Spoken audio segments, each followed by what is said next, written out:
여러분 한 주간 평안하셨습니까?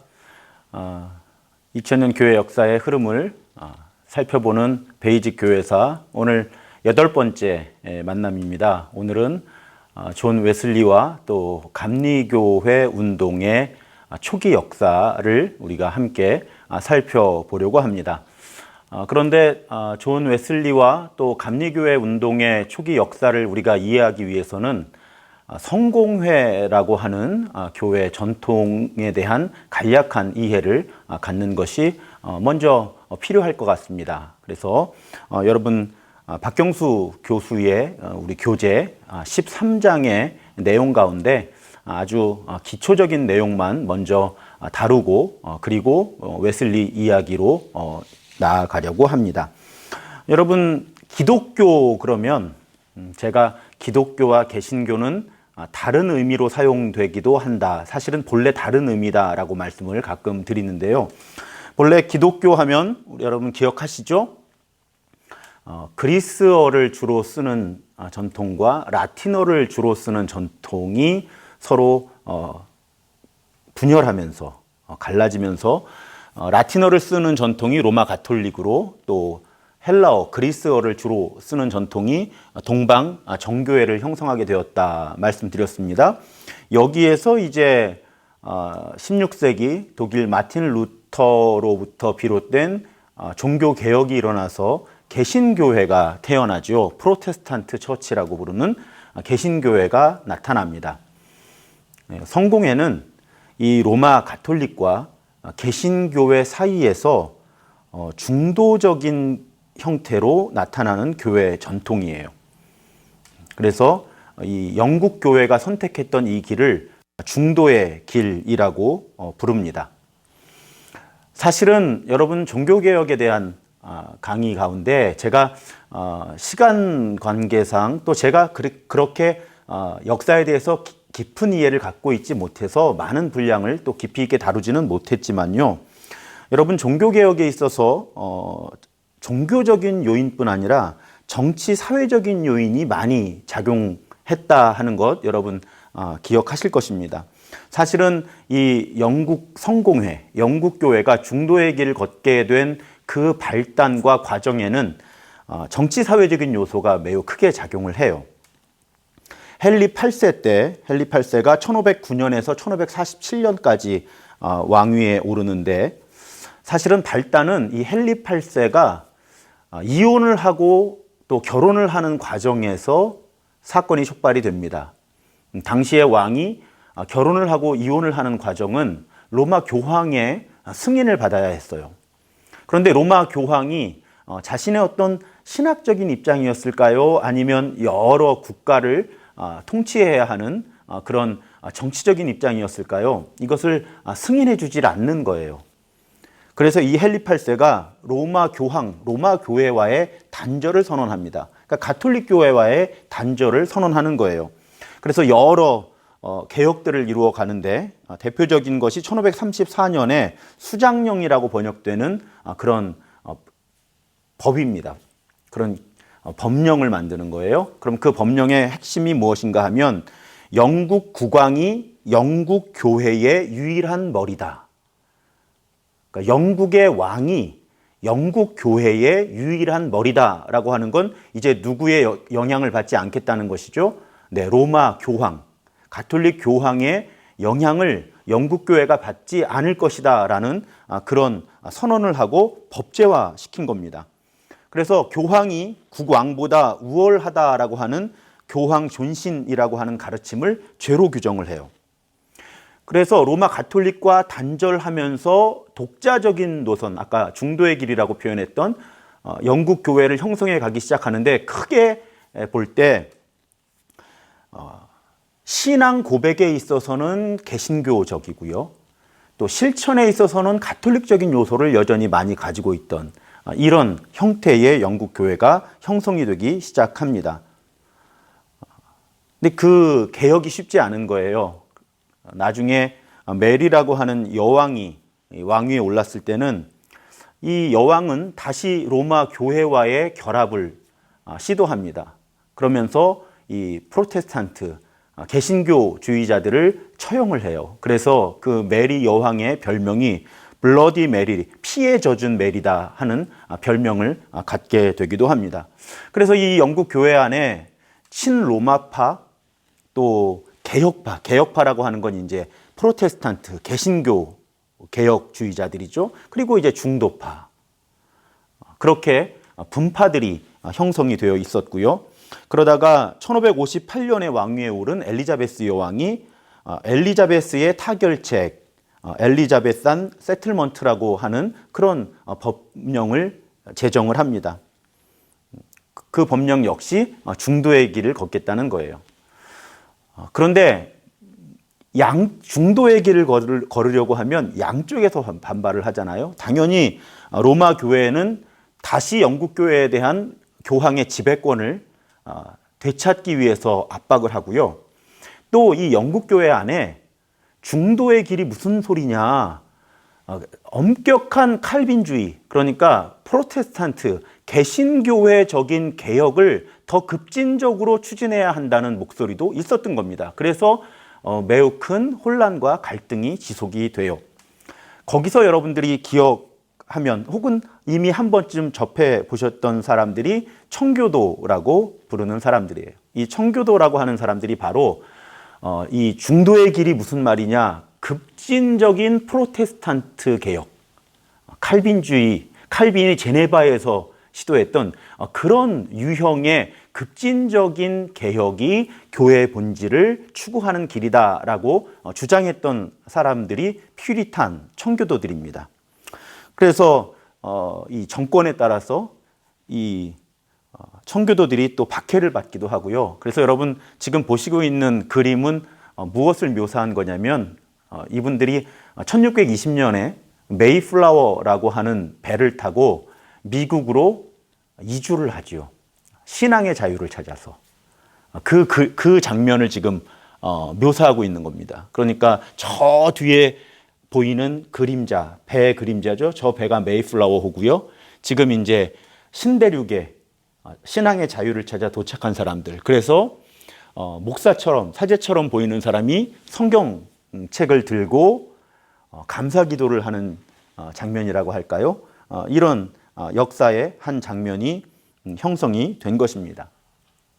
그래서 이제 미국은 이런 청교도적인 그러니까 프로테스탄트 급진적 개혁을 추구했던 사람들이 이 미국이라고 하는 국가를 형성하는 데 크게 기여를 하고요.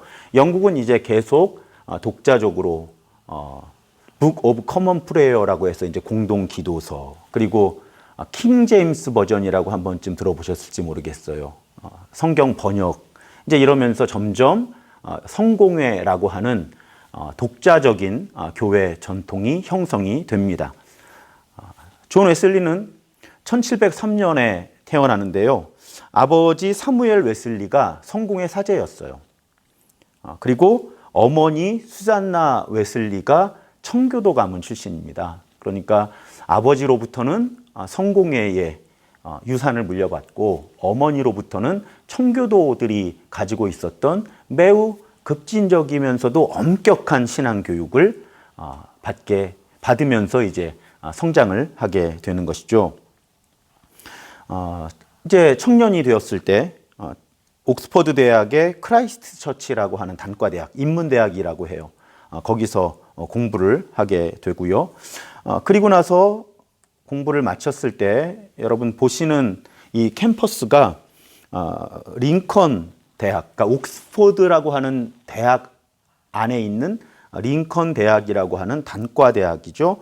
거기에 펠로우 교수가 됩니다. 그래서 여기 이 링컨 대학 캠퍼스 안에 있는 존 웨슬리하고 밑에 보면 펠로우라고 되어 있어요. 펠로우라고 하는 건 이제 정 교수가 되기 전 단계의 교수 직급이라고 할까요? 그래서 대학에서 가르치는 그런 교수가 됩니다. 그러면서 성공회 사제 서품을 받는 거예요. 지금 미국 연합감리교회도 그렇고요. 목사 안수의 종류가 두 종류예요. 디컨, 그러니까 집사 목사가 있고 장로 목사가 있어요. 두 종류의 목사 안수가 있는데 웨슬리는 1725년에 집사 목사 혹은 집사 사제의 서품을 받고 1728년에 장로 사제의 서품을 받아서 뭐라고 표현할까요? 이제 정회원, 정식 사제가 되는 겁니다. 사실은 좀 여담이지만 우리가 가지고 있는 평신도 직제, 한국 교회들이 대부분 갖고 있는 집사, 권사, 장로, 이런 평신도 직제가 세계적으로 볼 때 그리 보편적이지는 않습니다. 그래서 미국 연합감리교회, 어찌 보면 우리 한국 기독교 대한감리회가 미국 연합감리교회의 영향으로 만들어진 교단인데, 미국 연합감리교회에는 평신도 직제가 없습니다. 공식적으로. 목사가 집사 목사와 장로 목사가 있고요. 교인들 안에서는 직제가 없어요. 어떤 역할은 위원회들을 구성하고 그 위원회들이 역할을 감당하는 것으로 그렇게 교회가 치리가 됩니다.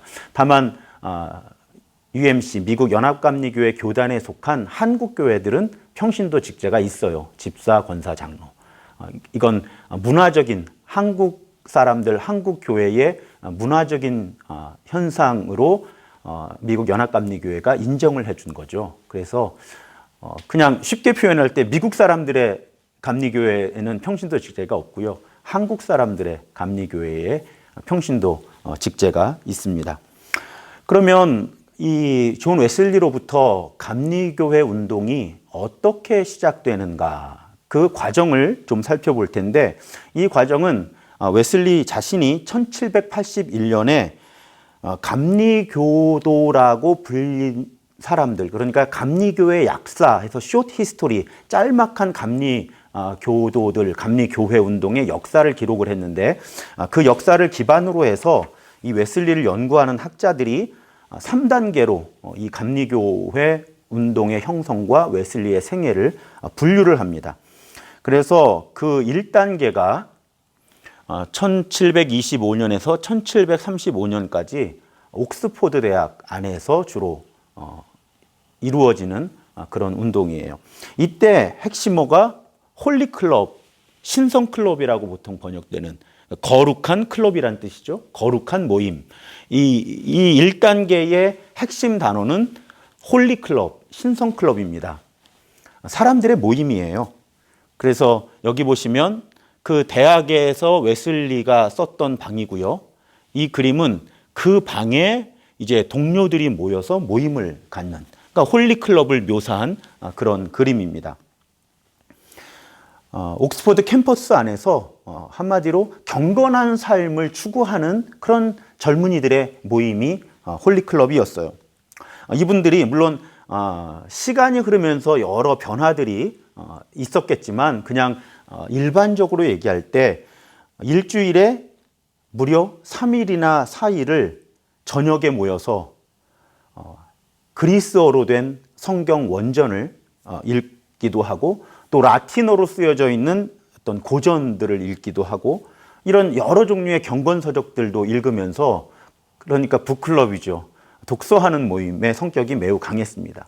그런데 공부만 열심히 한 것이 아니고요. 성경과 경건서적들을 연구만 열심히 한 것이 아니라 경건한 삶을 추구했어요.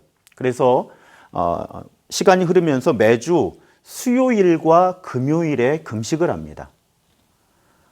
그리고 금식한 것을 가지고 가난한 사람들을 돌보는 선교 활동을 해요. 그래서 이 시대의 선교 활동은 보통 가난한 사람들, 또 병든 사람들, 또 배움이 부족한, 배울 여건이 되지 않는 어린이들이나 어른들, 그런가 하면 감옥에 갇혀 있는 사람들, 이런 사람들을 정기적으로 방문해서 거기서 성찬을 베풀어 주기도 하고, 필요한 것들을 구제하는 그런 활동이 선교 활동의 핵심이 됩니다.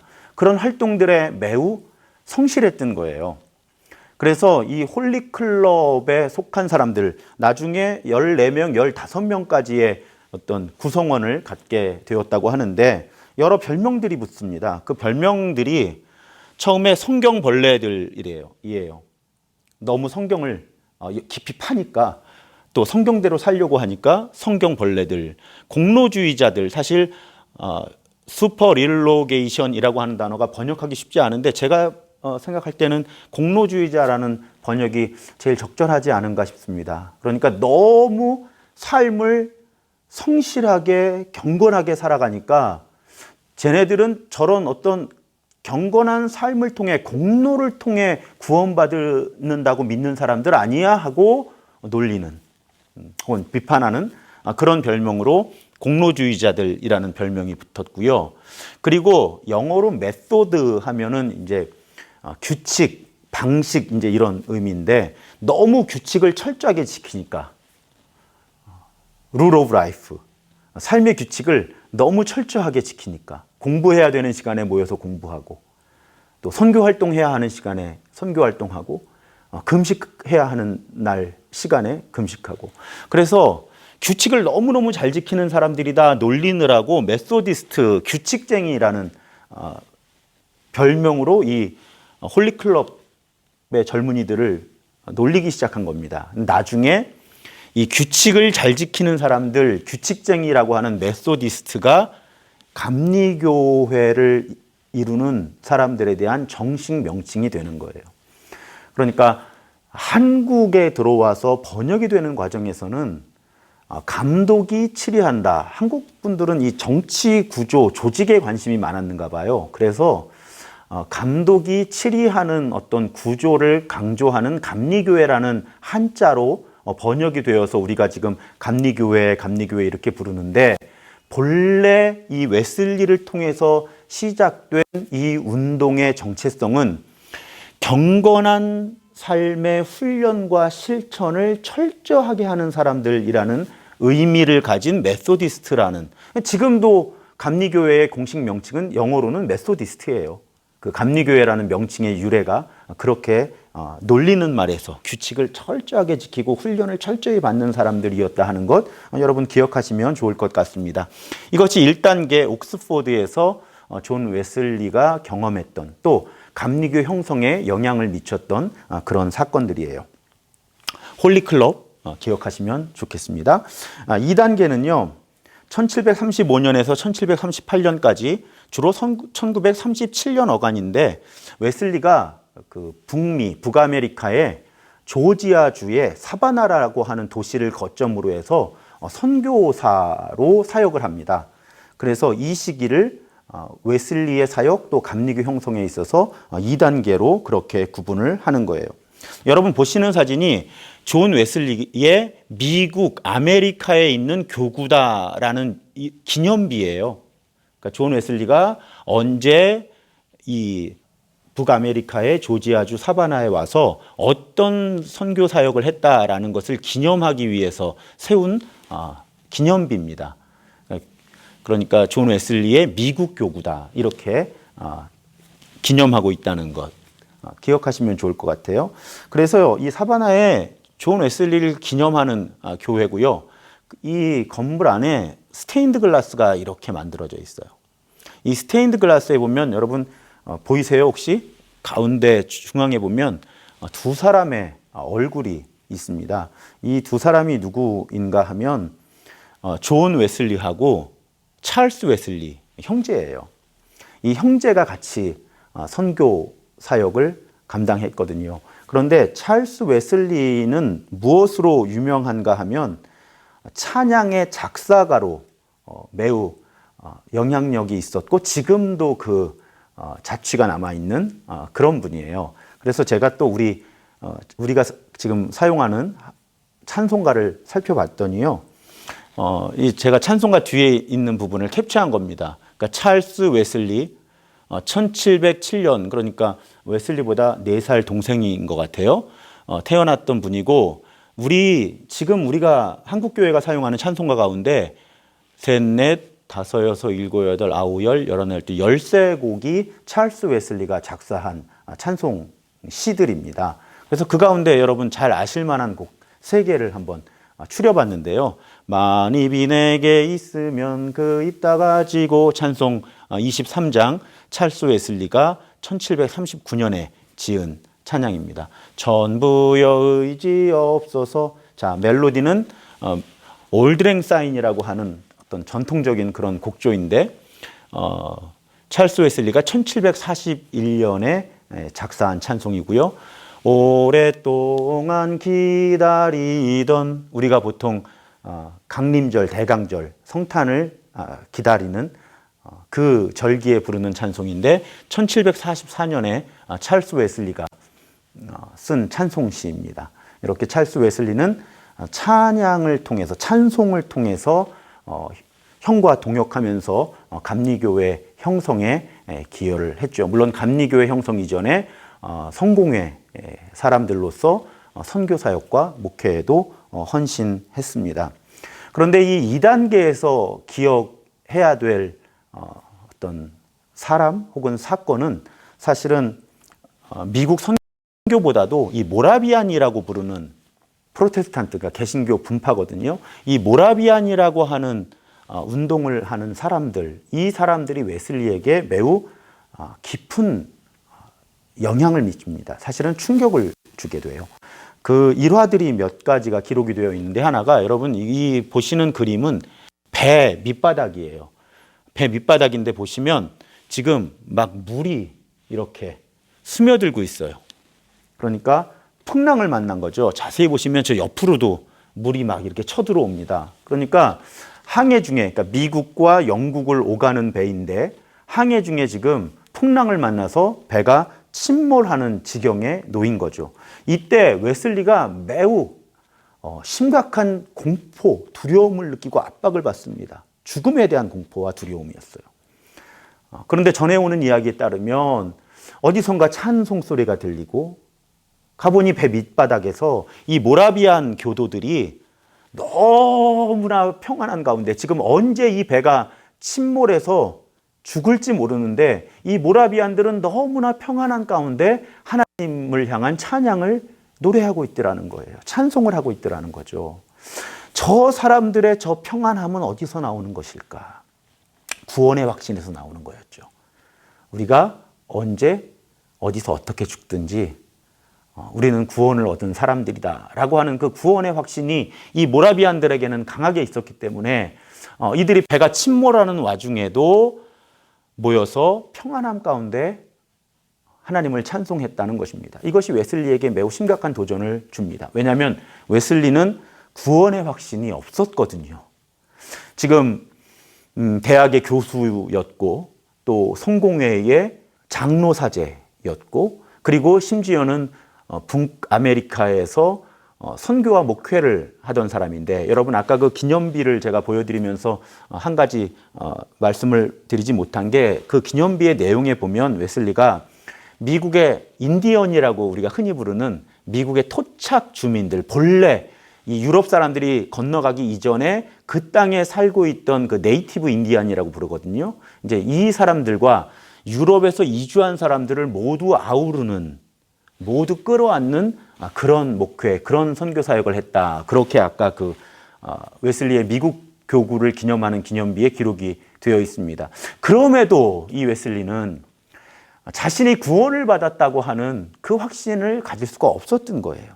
그래서 이 모라비안들로부터 비단 이 풍랑의 위기 가운데 이 찬송을 부르는 그 모습뿐만 아니라 이 시기에 모라비안 목사들과 교제하면서 대표적인 두 분이 피터 벨러라고 하는 분하고 고틀립 스팡헨버그라고 하는 두 분인데 이 두 분과의 교제를 통해서 이 구원의 확신에 대한 도전을 참 많이 받습니다.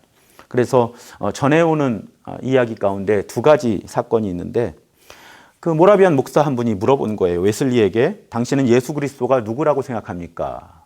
그랬더니 웨슬리가 대답한 거죠. 온 인류의 구세주이십니다. 그때 이 웨슬리의 혼란과 고민을 알고 있던 그 동료 목사가 그렇게 묻는 거예요.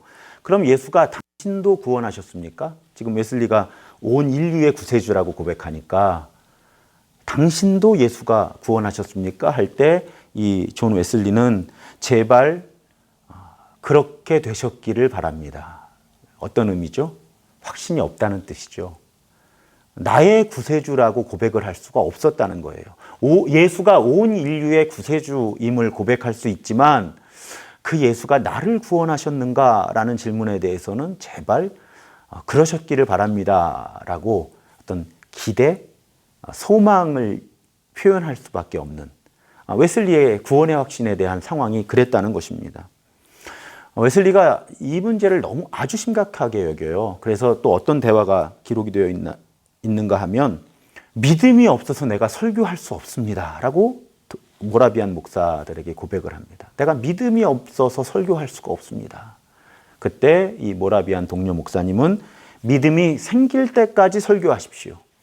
믿음이 없어서 설교할 수 없다고 하지 말고 믿음이 생길 때까지 설교하고 믿음이 생긴 다음에는 그 믿음으로 설교하십시오. 이렇게 조언을 하기도 했다고 해요. 그러니까 이 모라비안 동료 목사님들은 이 웨슬리의 문제를 잘 이해하고 있었고 또 사랑으로 웨슬리가 이 문제를 극복해 가도록 곁에서 도와준 그런 좋은 영향력을 웨슬리에게 미쳤다. 이렇게 우리가 기억할 수 있습니다. 그러고 보면요, 여러분, 루터가 그랬잖아요. 죄인인 내가 어떻게 거룩하신 하나님 앞에 나아갈 수 있을까? 이 웨슬리 역시 예수가 정말 나를 구원하셨을까? 참 역설적이게도요, 자신의 구원의 문제에 대해서 쉽게 확신을 가질 수 없었던 분들이 이 구원의 문제를 심각하게 고민하고 연구하고 또 어떤 공동체의 도움을 받는 과정 가운데 또 물론 하나님의 주권적인 은혜 가운데서 오히려 세계 교회 역사에 매우 중요한 교회 운동들, 개혁 운동들을 일으키는 역할을 감당하게 되는 것. 이것도 역사에 있어서 좀 아이러니한 그런 장면들 아닌가 싶어요. 혹시 이 강의를 영상으로 보시는 분들 가운데도 혹은 여러분들의 가족 가운데도 이 구원의 확신을 쉽게 갖지 못해서 몸부림치는 분들도 계실 수 있고요. 함께 예배하거나 또 예수를 그리스도로 주로 고백하는데 어려움을 겪는 분들이 계실 수도 있는데 우리가 루터와 웨슬리의 경우를 보면 하나님이 정하신 때에 은혜를 주셨을 때 오히려 자신이 고민하고 씨름했던 그 구원의 문제를 가지고 영향력 있는 크리스천 지도자로 살아갈 수도 있겠다 하는 그런 기대와 기도도 우리가 할 수 있지 않을까 그런 생각도 이 지점에서 해보게 됩니다. 그러다가 매우 역사적인 날이 다가오는 거예요. 3단계인데요. 1738년에 시작됩니다. 런던이에요. 근데 여러분 한 번쯤 들어보셨을 거예요. 올더스케이트 거리. 올더스케이트의 회심. 이 올더스케이트라고 하는 것은 거리 이름이라고 합니다. 그래서 이 여러분 보시는 이 기념비가 이 런던의 올더스케이트 거리에 존 웨슬리가 회심을 경험했던 그 장소에 회심을 기념하면서 세운 그런 기념비의 사진을 여러분들이 보고 계세요. 1738년 5월 24일 오후 8시 45분에 일어난 일입니다. 어떻게 아느냐고요? 웨슬리는 젊어서부터 아까 홀리클럽 때부터일 거예요. 아마 아주 규칙적으로 일기를, 그러니까 영적 일지를 쓴 거죠. 하루에도 시간을 정해놓고 자신과 하나님과의 관계, 자신의 영적 상태에 대해서 계속 기록해 나간 겁니다. 그러니까 웨슬리가 일기를, 그 영적 일기를 계속 성실하게 썼기 때문에 1738년 5월 24일 오후 8시 45분에 이 회심 사건이 일어났다고 하는 것을 우리가 알 수 있는 거고요. 그래서 5월 마지막 주일에 감리교회들이 존 웨슬리 회심을 기념하고 감사하는 그런 주일로 지키기도 합니다. 어떤 집회에 참여한 거예요. 근데 웨슬리가 일기에 뭐라고 기록하고 있는가 하면 내키지 않는 발걸음으로 갔다는 거죠. 가야 되니까. 메소디스트, 규칙쟁이잖아요. 그러니까 가기는 싫은데 내키지 않는 발걸음으로 집회에 간 거예요. 집회에 갔더니 어떤 청년이 로마서 주석도 아니고요. 로마서 주석에 서문을 읽는 순서가 있었어요. 근데 그 로마서 주석에 서문을 듣다가 갑자기 웨슬리가 성령 체험을 하는 거죠. 그래서 웨슬리가 일기에 그렇게 기록을 합니다. 영어로 I felt my heart strangely warmed. 나는 내 마음이 이상하게 뜨거워짐을 느꼈다. 로마서 주석의 서문을 듣다가요. 나는 내 마음이 이상하게 뜨거워짐을 느꼈다. 나는 내가 그리스도만을 정말로 신뢰한다는 것을 느꼈다.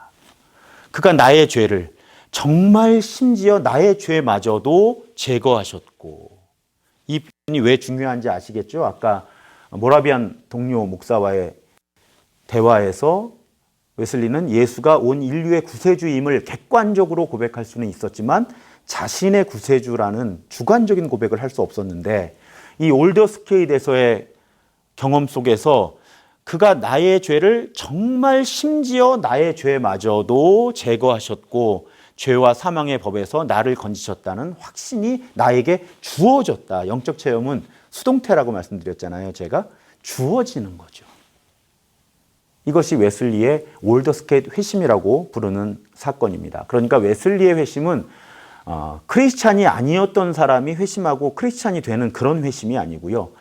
크리스찬으로, 심지어는 성공의 사제로, 대학의 교수로 혹은 선교사로 이렇게 살아왔던 사람이 정말 예수가 누구시고 예수가 무슨 일을 하셨는가, 그리고 그 예수와 나와의 관계가 어떤지를 성령의 도우심 가운데 확신하게 된 그 경험을 존 웨슬리의 회심이라고 부르는 것입니다. 그리고 웨슬리가 이제 그 구원의 확신을 가지고 복음을 증언하는 사람이 돼요. 그래서 웨슬리의 동상에 보면 자주 이렇게 말을 타고 있는 동상. 여러분, 이 사진은 물론 인터넷에서 가져온 사진이지만 제가 공부했던 미국 워싱턴 DC의 그 웨슬리 신학대학원 그 입구에 있는 마당이라고 할까요? 하여튼 그 건물 옆에 있는 그 사진이에요. 제가 이 사진을 보면 막 그때 공부하던 생각이 나서 가슴이 뜁니다. 왜 그런가 하면 존 웨슬리가 이때부터 시작해서 존 웨슬리가 88의 삶을 마치는데 그때까지 40만 킬로를 여행했다는 기록이 있어요. 40만 킬로를 말을 타고 여행하면서 복음의 증인이 된 겁니다. 설교하는 거죠. 4만 번 이상 설교했다고 해요. 그러니까 죽는 날까지 순회 설교자의 삶을 살아간 겁니다. 그래서 웨슬리 동상에 말을 탄 동상이 많고요. 그러다 보니까 당시 웨슬리는 성공의 사제였잖아요. 성공의 사제들이 5개 설교가 금지되어 있었다고 하고요. 자기 교구에서만 설교할 수 있었다고 해요. 그런데 이제 웨슬리가 집회 요청을 받는 거예요. 그리고 교회가 다가서지 않았고 못했던 그런 소외된 사람들, 사회적 약자들에게도 복음을 전하는 과정에서 영국 그 성공의 당국자로부터 그런 명령을 받는 거죠. 당신의 교구를 벗어나지 마라. 그때 웨슬리가 한 말이 The world is my parish. 세계는 나의 교구다라고 자주 번역되는데 저는 그 번역보다는 세상이 내 교구입니다. 세상이 나의 교구입니다. 그러니까 웨슬리 당신은 이 지역, 이 교구에 파송받은 성공의 사제니까 이 교구, 페리시가 교구란 뜻이거든요. 이 교구에서만 설교하십시오 할 때 웨슬리가 이 세상이 다 하나님이 나에게 복음을 전하라고 나를 파송하신 내 교구입니다. 이 세상이 다 교구입니다. 나는 어디든지 가서 복음이 필요한 사람들에게 복음을 전하겠습니다. 라는 의도를 가지고 그렇게 한 말로 이해하시는 것이 더 좋겠습니다. 평생 청빈하게 살았고요. 그래, 결혼 생활이 좀 평탄하지는 못했다고 해요. 그 부분을 제외하고는 아주 경건한 목회자로 10의 9조를 헌금했다는 기록도 있고요. 가난하게. 얼마 전에 서서평 선교사 일대기 우리가 보았을 때도 남긴 것이 별로 없었잖아요. 이 웨슬리 역시 남긴 것 별로 없이 평생 복음을 전하다가 영원한 안식에 들어갑니다. 그러면서 이분이 남긴 말 가운데 또 우리가 기억하면 좋은 고백이 가장 좋은 것은 하나님께서 우리와 함께 하시는 것입니다. 임마누엘이죠. 이 존 웨슬리와 찰스 웨슬리의 얼굴이고요. 이분들을 기념할 때 The best of all is God is with us. 그래서 모든 것 가운데 가장 좋은 것은 하나님이 우리와 함께 하시는 것입니다. 이 고백이 웨슬리의 고백 가운데 우리가 기억하면 도움이 되는 그런 고백으로 또 남아 전해 내려오고 있기도 합니다. 이 웨슬리의 감리교 운동의 특징 몇 가지를 좀 살펴보려고 하는데요. 이 존 웨슬리가 매우 복음의 열정이 강했던 목회자였고 선교사였지만 매우 행정력이 뛰어났던 분이었던 것 같아요. 그래서 행정이라고 하면 이제 공동체를 구성하는 능력이 아주 탁월했습니다. 그래서 감리교 운동이 내실 있게 또 영향력 있는 운동으로 성장해 가는 과정에서 존 웨슬리의 행정, 이 그룹을 구성하고 체계적으로 운영하는 능력이 아주 큰 도움이 된 것으로 우리가 그렇게 이해할 수 있습니다. 사실은 존 웨슬리는 죽을 때까지도 성공회 사제로 죽었고요. 성공회에서 분리되려는 시도를 하지 않았던 것으로 그렇게 전해집니다. 그건 마틴 루터도 마찬가지예요. 마틴 루터가 개신교 운동을, 종교개혁을 일으키고 개신교회를 만들려고 했던 것이 아니라 가톨릭을 개혁하려고 했는데 가톨릭에서 거부당하고 개신교라고 하는 새로운 전통이 만들어진 거죠. 존 웨슬리도 성공회 안에 어떤 운동으로, 개혁 그룹으로 그렇게 정체성을 설정하고 평생 그 길을 걷습니다. 그렇지만 이제 시간이 지나면서 감리교회라고 하는 어떤 교단, 새로운 조직이 만들어질 수밖에 없었던 것이죠. 성공회 안에서 성공회가 이 감리교 운동을 담아낼 수 없었다라고 그렇게 이해할 수도 있을 것 같습니다. 그럴 때 가장 이 원의 바깥쪽에는 영국 성공회가 있는 거예요. 앵글리칸 처치라고 부르는, 또 처치 오브 잉글랜드라고 부르는 영국 교회가 있는 겁니다. 웨슬리는 그 안에 머무르기 원했던 거예요. 그러니까 주일이 되면 감리교도들, 감리교 운동에 참여하는 사람들은 오전에 성공회 성당에 가서 예배를 드립니다. 예배를 모여서 주일 예배를 따로 드린 것이 아니에요. 그 성공회 구조 안에서 경건한 삶을 추구했던 사람들이니까요. 그래서 예배를 드리고 감리교 모임을 별도로 모입니다. 주로 주일 오후나 저녁에 모였던 것으로 제가 알고 있고요. 그 운동을 하는 사람들이 다시 소그룹으로 나뉘어졌어요. 그것이 여러분 속회예요. 그래서 요즘에 뭐 목장, 셀교회, 뭐 셀, 구역 이런 교단마다 전통마다 다 이런 소그룹들이 있는데 그런 소그룹 운동들의 어떤 역사를 보면 존 웨슬리의 속회라고 하는 영어로 클래스 미팅이라고 하는데요. 이 속회라고 하는 운동을 빼놓고 교회 소그룹의 역사와 어떤 정신을 말하기가 쉽지 않습니다. 존 웨슬리가 이 부분에서 12명 정도를 한 그룹으로 하고 속장을 세웠어요. 속장의 역할이 사실은 초기에는 이분들은 예배는 성공회 자기 교구에서 예배를 드리잖아요. 그리고 감리교 운동에 따로 참여하는 사람들이니까. 근데 보통 구제를 하기 위해서 헌금을 했거든요. 그러니까 속장들이 이렇게 다니면서 그 속회 헌금 선교하기 위한 이제 그것을 모으는 역할로 시작했다고 해요. 그러다 점점 이 속회가 정기 모임이 되었고요. 영적인 대화를 나누는 그런 그룹이 됩니다.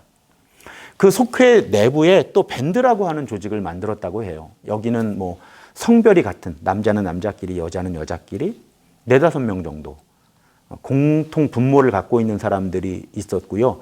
이 밴드는 사실은 속회도 속장들을 통해서 이런 신앙의 질문들, 영적인 질문들, 경건하고 거룩한 삶을 위한 이런 도전들이 계속 주어졌는데 이 밴드는 요구되는 내용이 훨씬 더 강했다고 합니다. 그래서 사실은 이 밴드는 오래 지속되지 못했다. 그렇게 기록이 되어 있어요.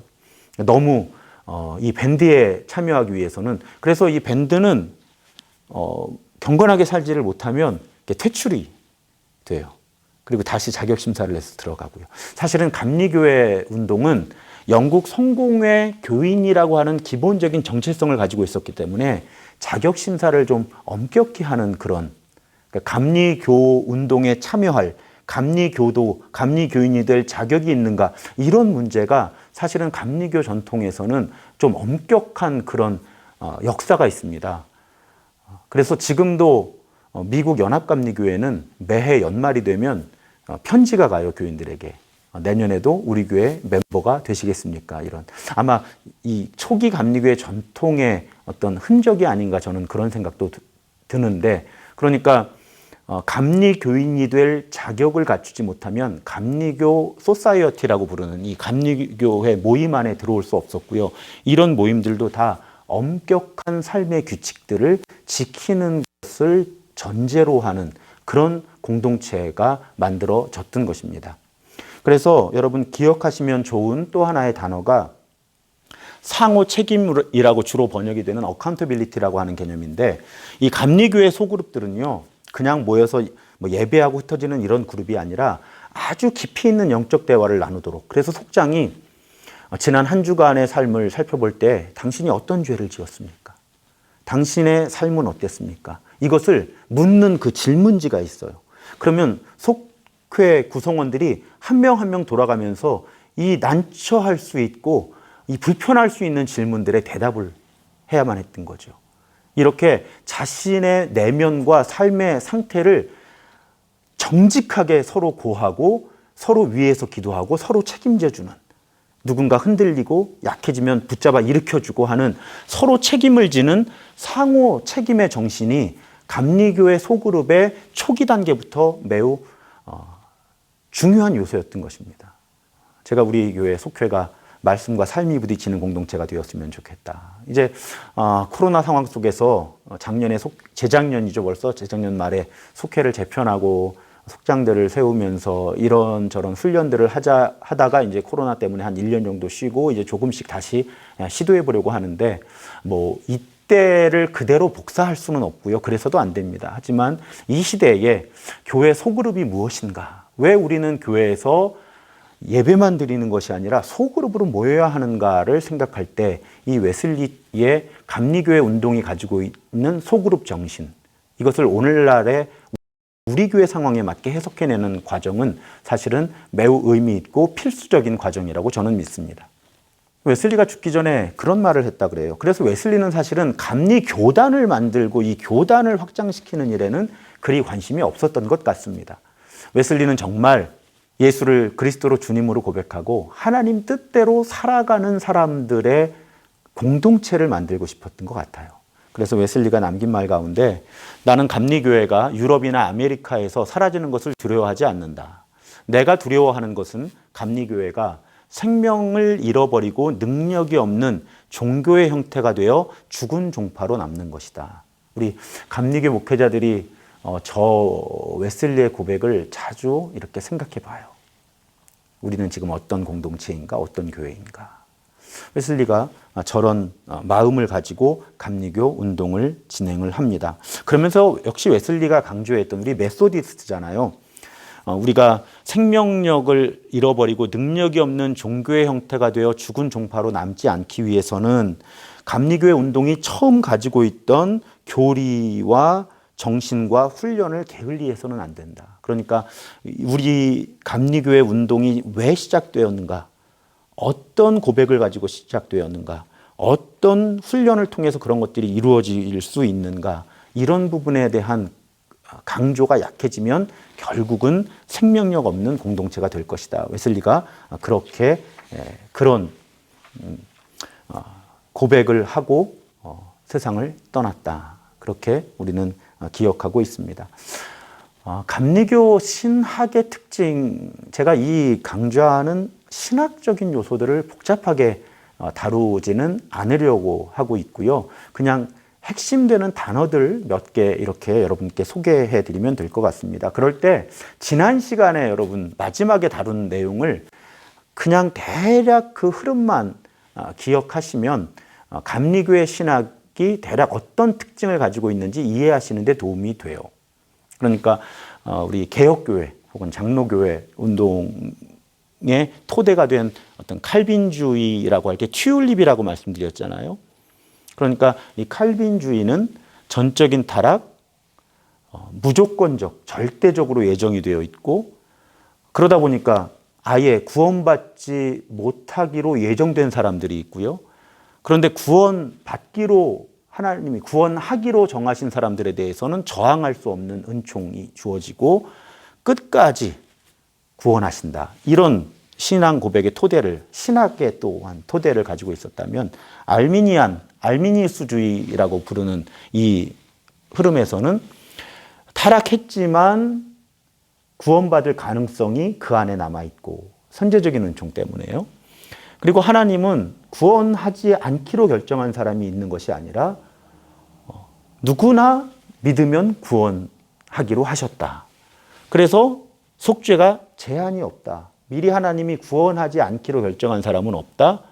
그러다 보니까 누구나 하나님의 은혜에 저항해서 구원받지 않기로 결심할 수 있다.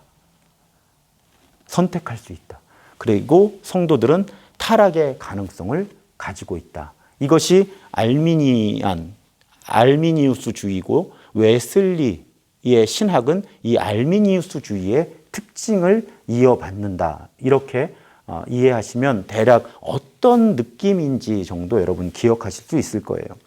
그래서 웨슬리의 구원론이 이제 구원의 질서라고 하는 매우 사실은 복잡한 설명을 웨슬리가 하고 있는데 그거보다도 저는 세 가지 은총으로 설명하고 싶습니다. 존 웨슬리는 세 가지 은총으로 우리의 구원을 설명을 해요. 선행하시는 은총이에요. 주 예수를 내가 알기 전에 예수가 나를 먼저 선택하시고 사랑하시는 거죠. 그 선행하시는 은총이 있고요.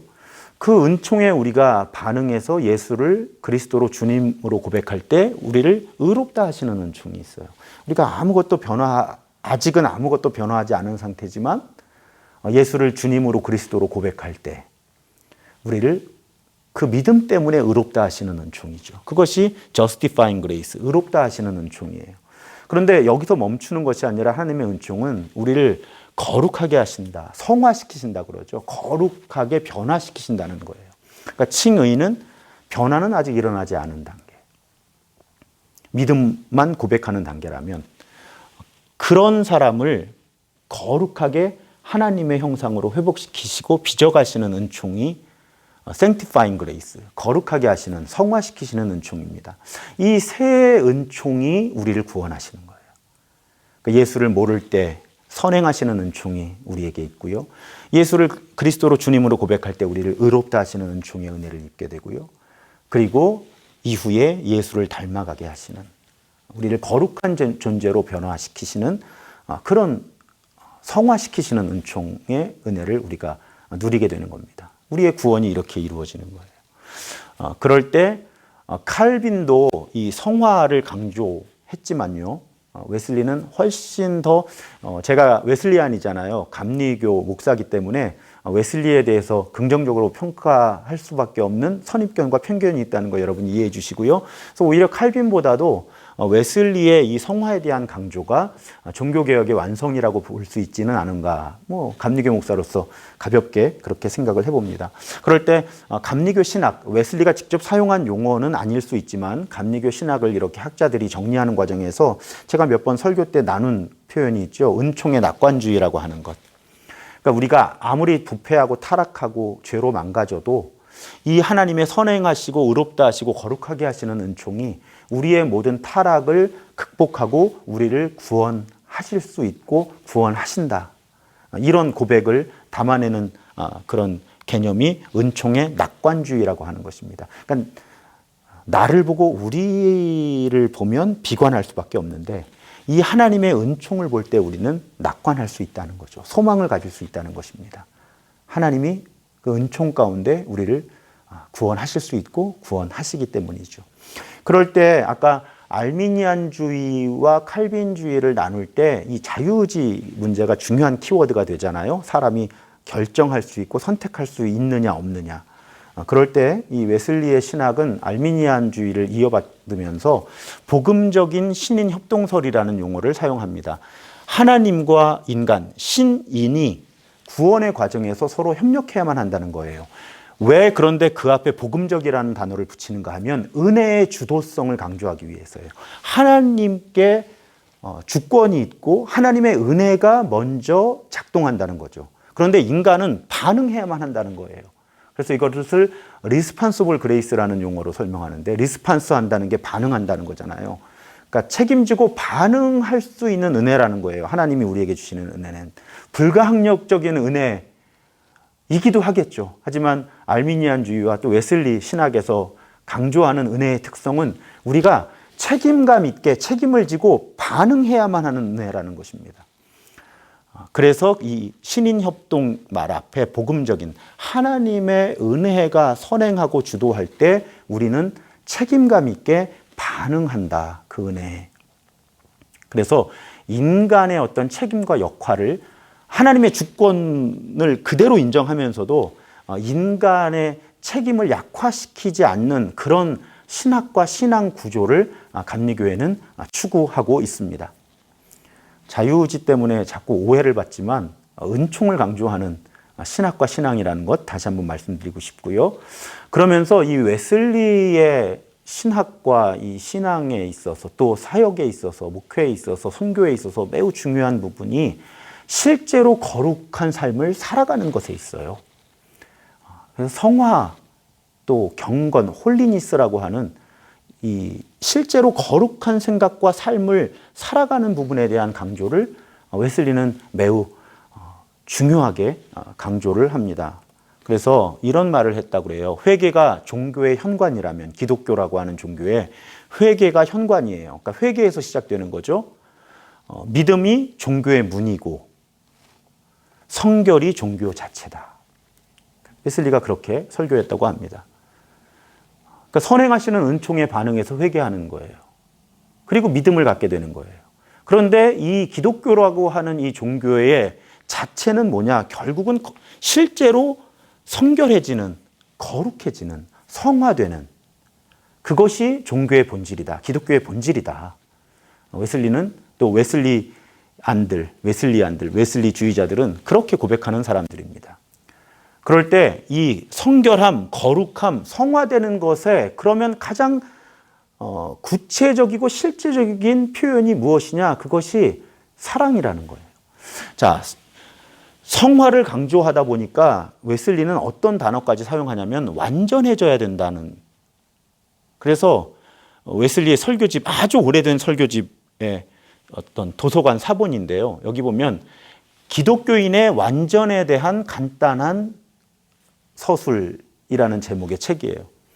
완전해야 한다는 거죠. 크리스천들은 완전을 추구해야 한다는 거예요. 성경의 여러 본문들을 사용하지만 대표적인 본문이 그러므로 하늘에 계신 너희 아버지의 온전하심과 같이 너희도 온전해라. 여기서 온전이라고 번역된 이 단어의 영어 표현이 perfect거든요. 완전하다. perfect. 그래서 웨슬리는 성화를 강조하는데 어느 수준까지 강조하냐면 완전을 추구해야 한다, 우리는. 왜? 하나님의 명령이라는 거예요. 하늘에 계신 너희 아버지의 온전하심과 같이 너희도 온전해라. 이것이 예수 그리스도의 명령이기 때문에 우리는 실제 거룩한 삶을 추구하되 어디까지 추구해야 하는가? 완전을 추구해야 한다. 또 성경에 보면 우리가 그리스도에게까지 자라가라. 이런 명령이 있잖아요. 그 부분을 웨슬리는 매우 중요하게 강조했던 겁니다.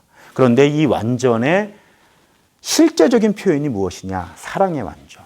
그러니까 우리가 사랑하는 삶, 하나님을 사랑하고 이웃을 사랑하는 삶의 성숙이 완전을 향해 나아가는 것이 결국 이 기독교의 본질이다. 그렇게 웨슬리는 가르쳤던 것입니다. 그러다 보니까 웨슬리가 추구하는 성화는 어느 지역까지, 어느 영역까지 미치는가 하면 사회적인 성화라는 개념이 우리 감리교 운동에서는 중요해요. 소셜 홀리니스. 그러니까 이 거룩해지는 거죠. 홀리니스.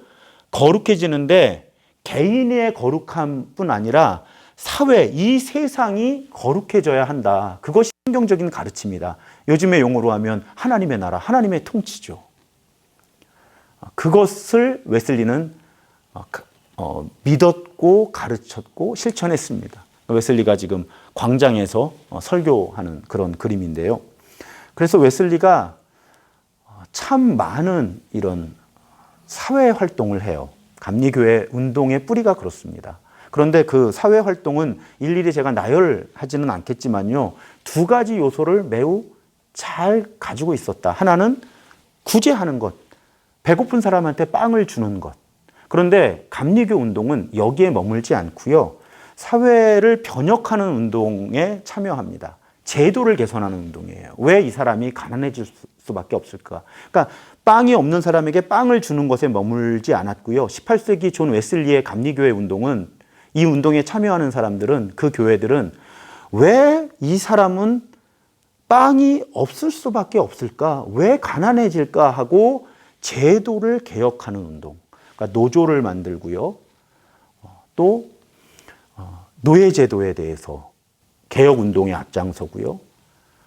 어린이들의 인권 문제라든지 여성 문제, 이런 문제에 있어서 단지 힘들죠 하고 필요한 걸 공급하는 어떤 위로해주고 먹을 것을 주고 가르쳐주고 이 구조뿐 아니라 제도와 법과 문화를 변혁시키는 그런 운동에도 웨슬리와 감리교회 처음 운동했던 사람들은 매우 성실했다는 것입니다. 열정이 있었다는 거예요.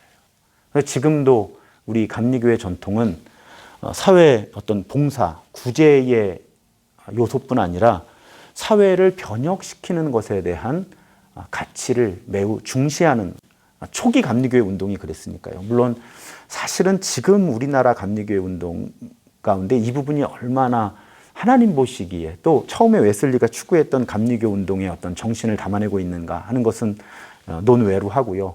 어쨌든 기본적으로 우리 감리교회 운동을 처음에 시작했던 사람들과 그 전통을 따르기 원하는 웨슬리안들은 사회적 성화에 대한 이상, 그런데 이 사회적 성화라고 하는 것이 교회와 크리스찬들의 어떤 사회 봉사적인 구제적인 참여와 사회 제도를 개선하려고 하는, 법을 바꾸려고 하는 어떤 변혁적인 차원을 같이 가지고 있었다. 이것은 오늘날 우리 감리교회 구성원으로 참여하고 있는 우리들에게 깊이 생각해 볼 만한 그런 우리 믿음의 선배들의 요소들이 아닌가 생각해 보면서 오늘 강의를 마치려고 합니다. 오늘 여러분들에게 복습을 위해서 드리는 질문, 우리를 구원하는 세 가지 은혜는 무엇입니까? 또 조금 더 생각해 보시면 나는 그 은혜를 어떻게 경험해 왔습니까? 여러분이 선행 은총을 어떻게 경험해 오셨는지, 의롭다 하시는 은총, 또 거룩하게 하시는 은총을 어떻게 경험해 오셨는지도 생각해 보실 수 있다면 도움이 될 것 같고요. 무엇보다도 은총의 낙관주의, 나와 우리가 아무리 망가져도 하나님은 우리를 구원하실 수 있고 구원하기 원하시고 구원하신다. 그리고 최종적이고 완벽하게 구원하실 것이다 라고 하는 그 믿음의 소망을 회복하는 것, 그것이 오늘 제가 여러분과 나누고 싶은 묵상의 주제입니다. 다음 주에 제가 이제 10강으로 이 베이직 교회사를 마치려고 하는데요.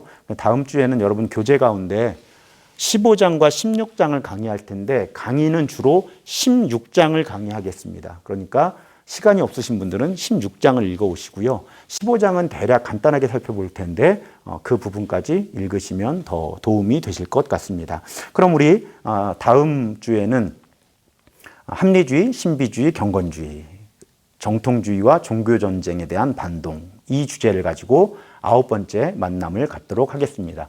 오늘도 함께해 주셔서 감사합니다. 혹시 질문이나 확인해 보고 싶으신 내용이 있으시면 저에게 연락 주시면 제가 도와드리도록 하겠습니다. 한 주간 은혜 안에 평안하시고요. 다음 주에 뵙겠습니다. 감사합니다.